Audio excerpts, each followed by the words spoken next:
Assalamualaikum warahmatullahi wabarakatuh. Alhamdulillah, alhamdulillahilladzi ja'ala syahra ramadhana syahran mubarakan lil mu'minin. Allahumma salli wa sallim ala sayyidina Muhammadin wa ala alihi wa ashabihi wa ummatihi ajma'in, wa ba'du. Yang kami hormati para alim ulama, para asatidz, para sesepuh jamaah, wabil khusus li jami'it tullab yang berada di Kampung Sunnah Az-Zikra. Mudah-mudahan apa yang menjadi langkah kita ke tempat yang sangat mulia ini menjadi sebab kebahagiaan dunia hingga akhirat. Bukan sebuah kebetulan, bukan karena kita hebat, bukan karena kita sehat, bukan karena bulan Ramadan, tapi seluruhnya murni karena Allah Maha Rahman, Allah Maha Baik. Allah sangat baik kepada hambanya, termasuk kita sore hari ini. Meskipun dalam keadaan Allah turunkan hujan, tapi tidak mengurangi semangat. Di hari ketiga ini insya Allah, mudah-mudahan barokah Ramadan Allah turunkan tak henti-hentinya kepada kita. Amin ya Allah Rabbal Alamin. Syukur alhamdulillah, mari kita sama-sama panjatkan kepada Allah Subhanahu wa ta'ala yang Maha Ghafur. Sejak dulu hingga saat ini, bahkan kelak kita segera menghadap kepada Allah yang Maha Ghafur. Nikmatnya tak pernah luntur, terus kita rasakan hingga menjadi sebuah bekal yang harus disyukur. Puja yang menjadi penghias rasa setiap insan yang dalam dadanya terdapat iman kepada Allah Ta'ala, selalu dipanjatkan kepada Allah Rabbul Izzah atas semua iman Islam yang melekat terus hingga kelak sakaratul maut tiba, ajal menghampiri, berjumpa dengan Allah Ta'ala. Oleh karena itu, marilah kita sama-sama bersolawat kepada baginda Nabi Sallallahu Alaihi Wasallam. Jika bukan karena baginda Rasulullah Sallallahu Alaihi Wasallam, kita tidak bisa mengenal Islam, kita tidak bisa berpuasa, kita tidak bisa sholat, kita tidak bisa beribadah, kita tidak bisa beramal soleh apapun, baik itu yang kecil, sedang ataupun besar. Seorang ayah tidak akan bisa memenuhi haknya kepada anak. Begitupun sebaliknya, kita tidak bisa mengenal apapun tanpa diturunkannya baginda Rasulullah Sallallahu Alaihi Wasallam. Oleh karena itu, mari kita bersolawat sejenak.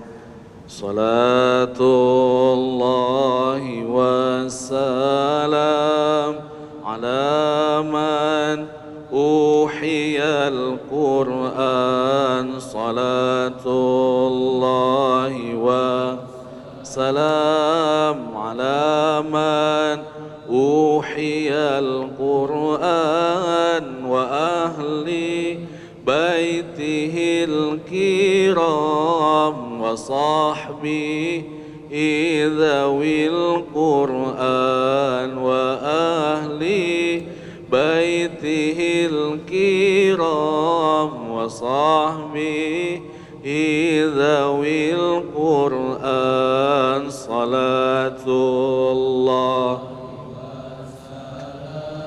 ala man uhiyal Qur'an. Salatullahi wassalam uhiyal Qur'an wa ahli baitihil kiram wa sahbihi dhawil Qur'an wa ahli بيته الكرام وصحبه ذوي القرآن يا من أرسل للأنام بالمعجزات والقرآن يا من أرسل للأنام بالمعجزات والقرآن مولده خير الأيام وفضله نور القرآن مولده خير الأيام وفضله نور القرآن صلاة الله على من صلاة الله والسلام أوحي القرآن وأهل بيته الكرام وصحبه ذوي القرآن وأهل بيته الكرام وصحبه ذوي القرآن Allahumma salli wa sallim wa barik alaihi. Hadirin jamaah rahimakumullah, sebelum kita sama-sama ngobrol membahas apa yang menjadi kajian sore ini, meskipun hanya beberapa saat, kami pribadi mohon maaf yang sebesar-besarnya barangkali di hadapan seluruh santri, jamaah, para alim ulama, jika nanti dalam penyampaian ada hal-hal yang kurang berkenan, mohon dimaafkan. Jika ada yang keliru, mohon diluruskan. Jika ada yang salah, mohon dibenarkan. Jika ada yang lupa, mohon diingatkan. Siap ya, siap? Insyaallah, alhamdulillah. Kalau udah begitu tenang bang. Kalau enggak, waduh bahaya nanti. Kalau misalkan lupa salah, nggak ditegur, nggak diingetin, repot. Hadirin jamaah rahimakumullah, saat ini kita tinggal di tempat tidur nyaman, empuk. Jika kita pulang ke rumah masing-masing liburan, kita berkumpul bersama keluarga, saat ini kita menikmati seluruh fasilitas yang ada, nikmat enak terasa. Ada ayah, ada ibu, ada guru, ada teman, ada tetangga, ada saudara, ada keluarga yang selalu mengingatkan, menjaga, mendampingi, menghantarkan. Tapi pertanyaannya satu hal, apakah itu akan terus selamanya, dunia hingga ke surga? Bukan sekedar dunia hingga ke akhirat, tapi dunia hingga ke surga kita. Saat ini kita tidur bersama teman-teman, saat ini kita ngaji kumpul bareng itikaf di masjid, apakah selamanya kita akan begitu? Kalaupun dalam satu rumah ada ayah, ada ibu, ada anak, ada suami, ada istrinya, ada anak, ada keluarga, ada orang tua, apakah selamanya dunia hingga ke surga akan seperti itu? Boleh santri yang membawa Quran dibuka surah Luqman ayat 33. Kalau ada yang bawa Quran boleh dibuka surah Luqman ayat 33. Kalau nggak salah, ini santai aja kan bang ya. A'udzubillahi minasyaitonirrajim. Bismillahirrahmanirrahim. Allah ingatkan kepada kita, jangan sampai ini terjadi. Surah Luqman ayat 33. A'udzubillahi minasyaitonirrajim. Ya ayyuhan nasu taqu rabbakum. Wahai manusia, Allah wa rasul a'lam bihaqiqati muradi hadhil ayah. Hanya Allah yang tahu maksud hakikat ayat ini. Kalaupun kita membahas ayat Quran ataupun membahas hadis bukan berarti kita jago Quran, kita jago hadis. Saat ini kita baca buku ini, oh Allah berfirman dan sebagainya, ini hadis. Bukan, kita hanya bisa menukil apa yang menjadi penjelasan para ulama. Kita nggak bisa memahami Al-Quran sekedar pakai logika akal dangkal kita. Salah yang ada justru malah jadi malapetaka. Bukan menjadi ilmu yang menjadi aktivitas diamalkan, tapi justru malah jadi bencana malapetaka. Memahami Al-Quran tidak bisa sekedar terjemahan, karena sekarang di mana-mana banyak. Hati-hati adik-adik, teman-teman santri, memahami Al-Quran nggak cukup baca terjemahan. Mau tidak mau harus buka tafsir, mau tidak mau harus nanya ke yang paham, mau tidak mau harus nanya ke ahlinya, ahli yang betul-betul paham Al-Quran. Begitupun hadis, Nabi SAW bersabda dalam riwayat, belum tentu kita sekedar hanya menukil apa yang ada di buku. Kalau bukan tanpa penjelasan para ulama, kita nggak akan tahu, gelap. Oleh karenanya, hati-hati di dalam memahami ayat Al-Quran, hati-hati ketika memahami hadis. Meskipun kita harus menyampaikan walaupun satu ayat ataupun satu hadis, tapi hati-hati, nggak cukup memahami Al-Quran, hadis hanya sekedar terjemahan saja.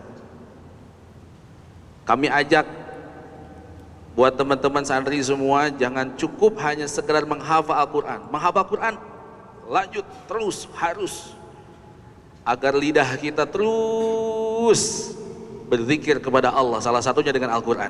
Tapi jangan sampai sekedar hafal saja.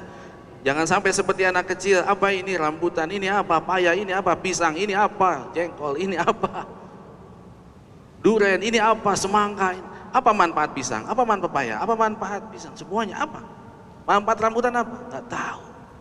Jangan sampai kita sekedar hanya menghafal saja tanpa memahami isinya. Boleh saja saat ini kita terus ziyadah dulu atau fokus murojaah, tapi ingat suatu saat kita harus buka isinya. Paham ya? Siap?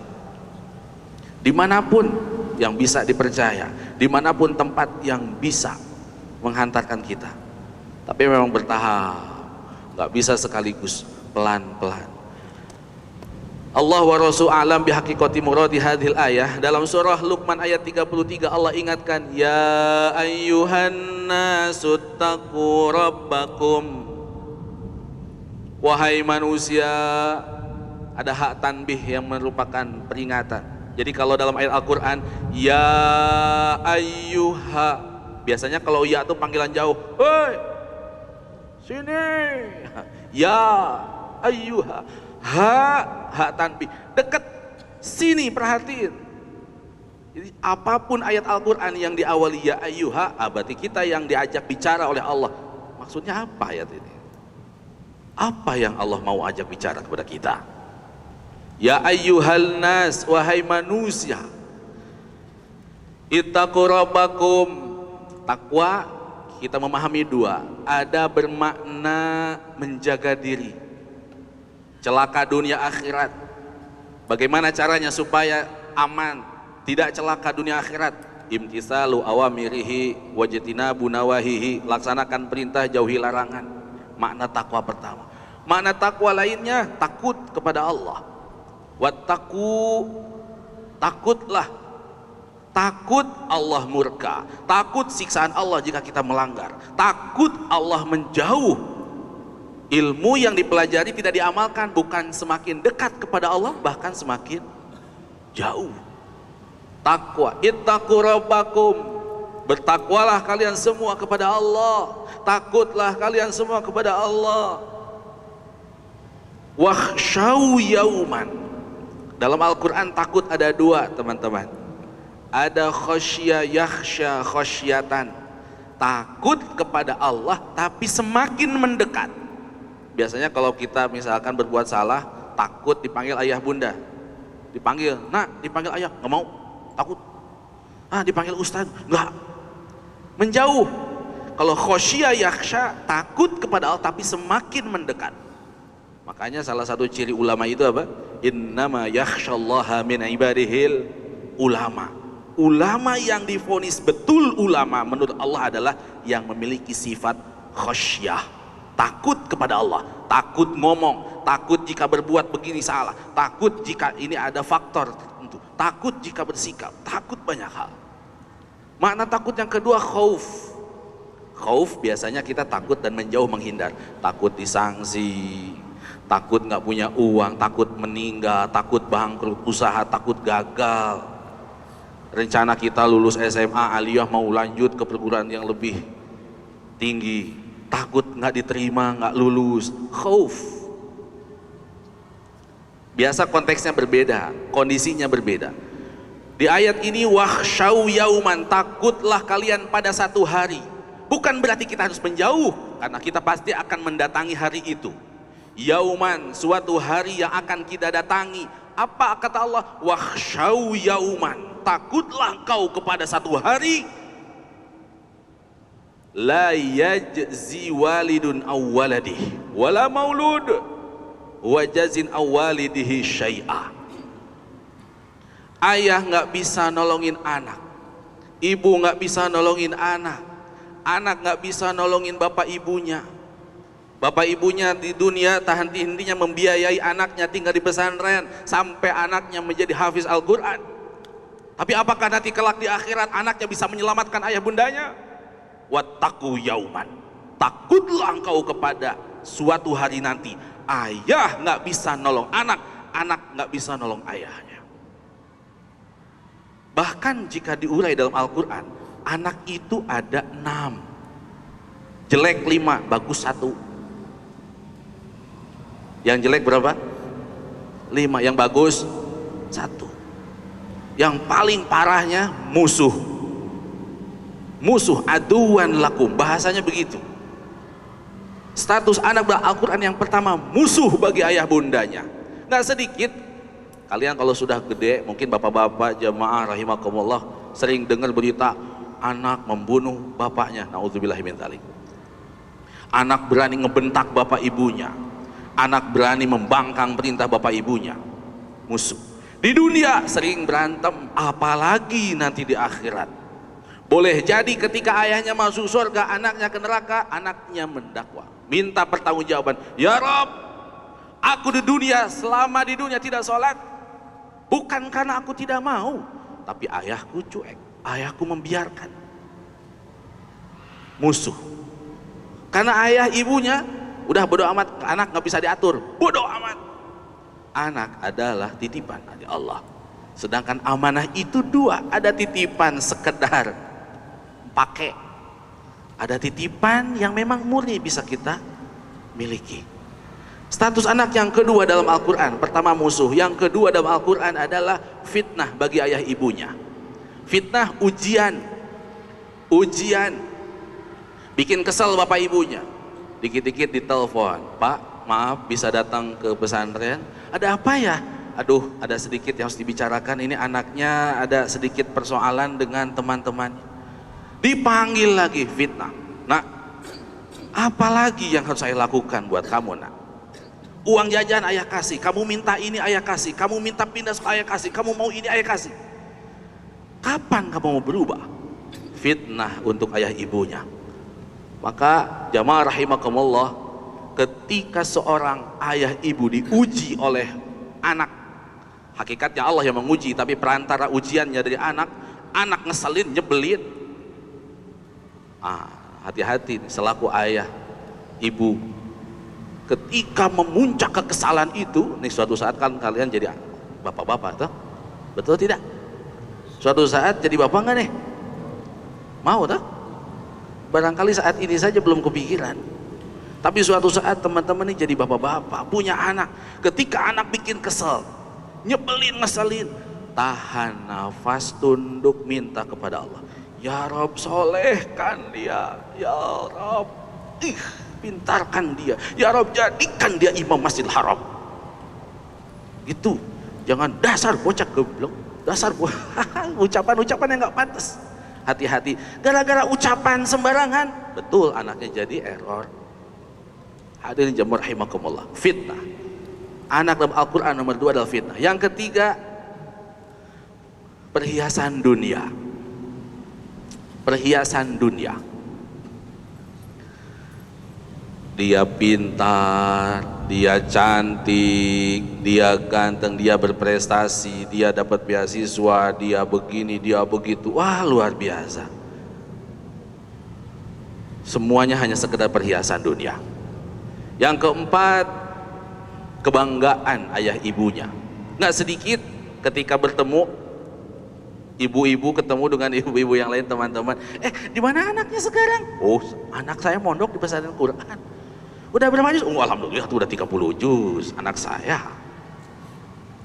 Kalau kamu, oh, alhamdulillah anak saya udah 35 juz. Saking nggak kenalnya Al-Quran. Bangga. Apa yang disampaikan oleh Imam Ibnu Athaillah As-Sakandari dalam kitab Hikam? Saat ini kita membanggakan anak kandung, saat ini kita membanggakan santri muridnya. Tunggu 4-5 tahun ke depan terjadi sebaliknya. Hadirin rahimakumullah, kita selaku anak ketika dibanggain oleh orang tua, jangan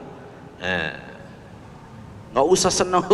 Alhamdulillah, acara berikutnya yang akan disampaikan tausiah oleh Al-Ustadz Al-Mukarram Sahibul Fadilah ABCD Al-Hafidh, maju ke depan.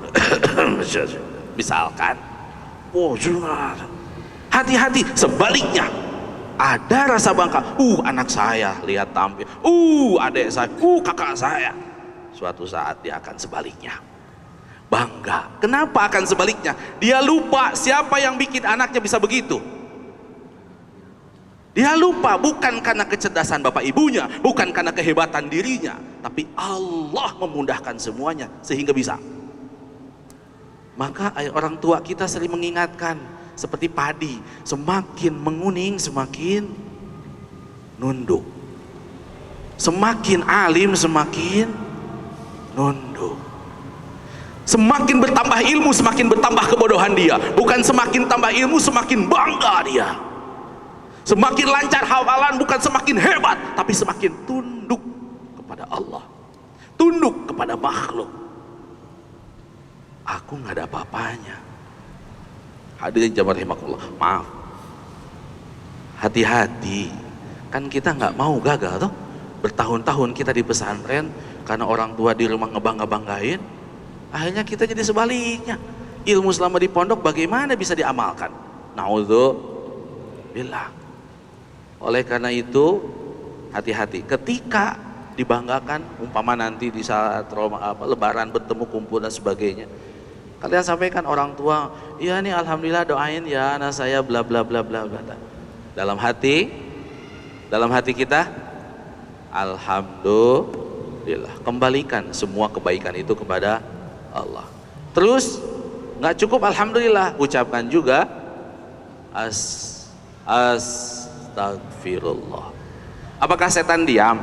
Enggak. Apakah setan istirahat dulu gitu? Enggak.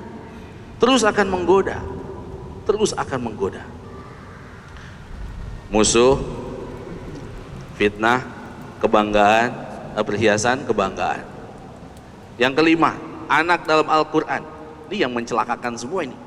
Anak dalam Al-Quran nomor 5 adalah sosok yang bikin orang tua banyak lupa kepada Allah. Nggak sedikit ayah bunda kita mau bangun tahajud, anaknya nangis. Betul apa betul? Mungkin kita di saat ayah bunda kita mau ikut kajian ke masjid, kitanya ngerengek karena liburan, ayolah pak antar jalan-jalan mumpung liburan, akhirnya keganggu lagi. 5, jelek, yang bagus 1, sebagaimana yang biasa kita panjatkan dalam doa. Ayo, Rabbana hablana min azwajina wa dzurriyyatina qurrata a'yun waj'alna lil muttaqina imama. Qurrata a'yun, permata hati. Dipuji biasa, syukur gitu, nggak dibangga-bangga, nggak dihebat-hebat.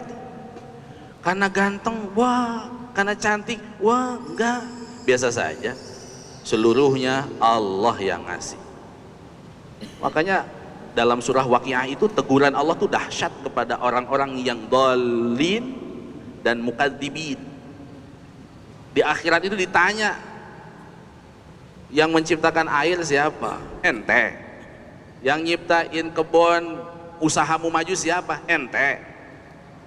Sampai Allah tegur begitu dalam Waqiah. Hadirin jamaah rahimakumullah. Kembali ke surah Luqman 33. Hati-hati, nanti ada saatnya ayah nggak bisa nolong anak, anak nggak bisa nolong ayah. Kalau sudah nggak bisa saling tolong menolong nanti di akhirat, bagaimana mungkin bisa hidup bersama-sama di surga? Betul? Pertanyaannya kemudian, terus bagaimana caranya agar kita bisa bersama-sama keluarga di surga? Atau apa yang menjadi sebab kita nggak bisa bersama-sama? Atau apa sebabnya anak nggak bisa nolong orang tua nggak bisa nolong anak? Ayat selanjutnya, inna wa'dallahi haqqa. Janji Allah pasti benar. Kejadian ini fakta, meskipun belum kelihatan karena akhiratnya belum, episode akhiratnya belum dimulai, tapi ini pasti terjadi. Inna wa'dallahi haqqa. Apa yang jadi sebab? Fala taghurrannakumul hayatud dunya wala yaghurrannakum billahil ghurur. Jangan terpedaya oleh kehidupan dunia, sama dengan nggak boleh kepincut oleh dunia. Yang menyebabkan anak nggak bisa nolong, anaknya pinter, anaknya alim, anaknya kiai, anaknya ustaz, nggak bisa nolong ayahnya. Kenapa? Karena semua ilmu itu dia kejar untuk duniawi saja. Na'udzubillah. Boleh kita kemanapun kuliah, sekolah setinggi mungkin silakan, tapi jangan lupa semuanya untuk apa? Ilmu bekal kita ibadah kepada Allah, harta bekal ibadah kita kepada Allah. Kalau kita menuntut ilmu untuk kehidupan dunia saja, cari makan misalkan, cari kehidupan, apa bedanya dengan hewan? Hewan keluar kandang pagi-pagi, cari rumput, cari makan, kenyang, balik lagi. Apa gitu? Nggak bisa. Ada episode dunia selesai, lalu episode akhirat yang akan kita datangin. Dalam ayat lain, penyebab anak tidak bisa menolong ayah ibu, begitupun orang tua kepada anak, kalau ini terpedaya dunia. Dalam ayat lain surah Ar-Ra'd ayat 23. Ar-Ra'd 23. Di situ Allah menyampaikan tanda-tanda orang yang bisa bersama-sama. Dari 21, 22, 23. Apa dari 20 gitu. Ar-Ra'd. A'udzubillahi minasyaitonirrajim. Bismillahirrahmanirrahim. Jannatu adni yadkhulunaha. Lanjut. Wa man salaha min abaihim wa azwajihim wa dzurriyyatihim. Al-ayah. Masuk ke dalam surga siapa? Man, orang solaha, orang soleh. Kalau dalam tafsir tadi surah Luqman ayat 33, ayah bisa menolong anak, orang tua bisa menolong anak, anak bisa menolong orang tua. 3 syaratnya dalam beberapa tafsir. 1, tentu sama-sama beriman. 2, ikhlas ibadah karena Allah. 3, beramal soleh. Cocok dengan surah Ar-Ra'd ayat 23 ini. Yang akan masuk surga, berkumpul di surga nanti adalah wa man salaha min abaihim. Ayahnya yang soleh masuk. Wa azwajihim, pasangan hidupnya soleh masuk. Wa dzurriyyatihim, anak cucu keturunannya yang soleh masuk. Berarti kalau begitu hanya keluarga yang saleh dan salehah, keluarga yang sakinah, mawaddah, warahmah, mencetak keluarga saleh, peradaban saleh, dialah yang akan berkumpul di surga nanti.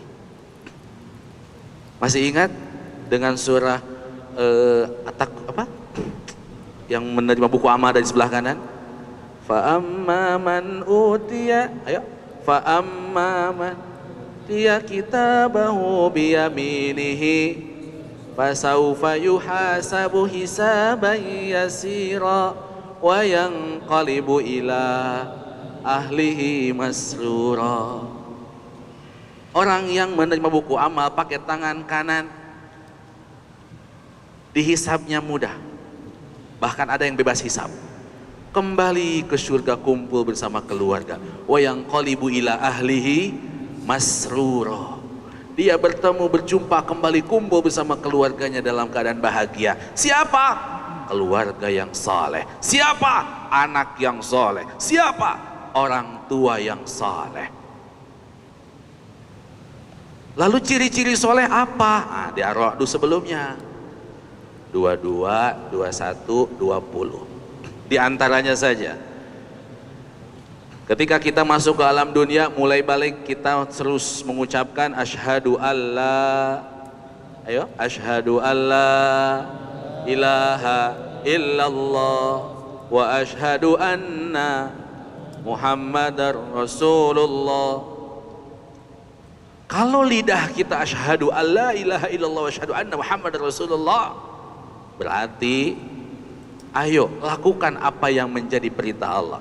Saat ini kita puasa Ramadan, salah satu penyebab kita mudah digoyang, digoncang, digoda oleh dunia adalah nafsu kita yang belum terkendali.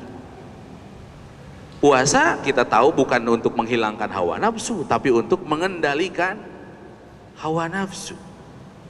Oleh karenanya kita bersyahadat dalam rukun Islam, syahadat, sholat, zakat. Lu puasa dulu, zakat lu puasa dulu, zakat baru puasa.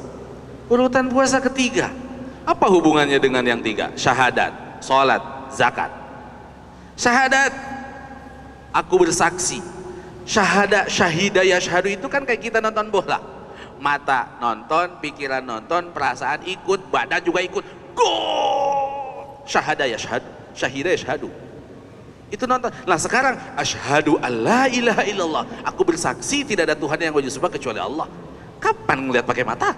Kapan ngelihat pakai pikiran? Kapan lihat pakai hati? Nah ini wujudu hadhil makhluqat. Salah satunya adanya makhluk-makhluk ini kan kita meyakini adanya Allah. Wa asyhadu anna Muhammad Rasulullah. Kalau kita bersaksi bahwa Nabi Muhammad itu Rasul Allah, ikuti dong. Kenapa nggak ngikutin? Hawa nafsu yang belum benar. Kenapa nggak mau sholat? Hawa nafsu yang nggak mau benar, yang belum beres. Kenapa belum puasa Ramadan? Hawa nafsu yang belum beres. Sholat, kenapa belum sholat? Hawa nafsu belum beres. Kenapa nggak mau zakat mal? Hawa nafsu yang belum beres. Maka adanya yang keempat, puasa. Puasa ini untuk menyelesaikan syahadatnya betul. Puasa ini untuk menyelesaikan sholatnya biar betul. Puasa ini untuk menyelesaikan zakatnya betul. Kendalikan nafsu agar syahadatnya benar. Kendalikan nafsu agar sholatnya benar. Kendalikan nafsu agar zakatnya benar. Aktivitas seluruhnya 24 jam hingga ajal tiba benar. Bukan sekedar Ramadan doang kita baik, rajin. Selesai Ramadan dadah, seperti ular. Belum ganti kulit tetap aja namanya ular. Ya ular. Ada yang jamaah rahimakumullah. Oleh karena itu kita bersyahadat, kita melakukan semuanya. Ada PR yang kedua, sambung silaturahim. Karena ciri soleh yang kedua dalam surah Ar-Ra'd itu, selain dia menjaga janjinya kepada Allah, sambung silaturahim. Orang yang nggak mau silaturahim, nggak mau nyambung silaturahim, musuhan mulu, sewot mulu kerjaannya. Ini tanda-tanda kagak soleh ini. Walladzina yufuna bi'ahdillahi wa la yanquduna al-mitsaq walladzina sabaru bitigha'a wajhi rabbihim wa aqamus shalah. Berikutnya ciri soleh adalah sabar menghadapi hidup, Susah ngapal, sabar, uang belum datang, sabar. Dihukum guru, sabar. Nilai kecil, sabar. Ujian tahfidz gagal, sabar. Terus ciri soleh berikutnya apa? Wa aqamus sholat, sholat. Jadi kalau ngaku Islam kagak sholat, ini gimana? Soleh dari mananya? Dia pintar, dia hebat, dia ini. Tapi nggak sholat, gimana judulnya? Kenapa amal ibadah manusia yang pertama ditanya itu dihisab itu sholat? Sholat itu ibarat penampungan air. Kalau air udah penuh di toren, di bak mandi, ini air bebas kita pakai, manfaatnya banyak. Kalau tempat penampungannya nggak ada, macam mana air kita bisa manfaatkan? Pahala puasa dapat, pahala sodako dapat, sholat nggak ada, ya hilang habis karena nggak ada penampungannya. Hadirin jamaah rahimakumullah, nggak cukup sholat wa aqamus shalah wa anfaqu mimma razaqna. Ini ciri soleh kapanpun dimanapun, gemar berbagi, gemar soda, gemar gemar berbagi.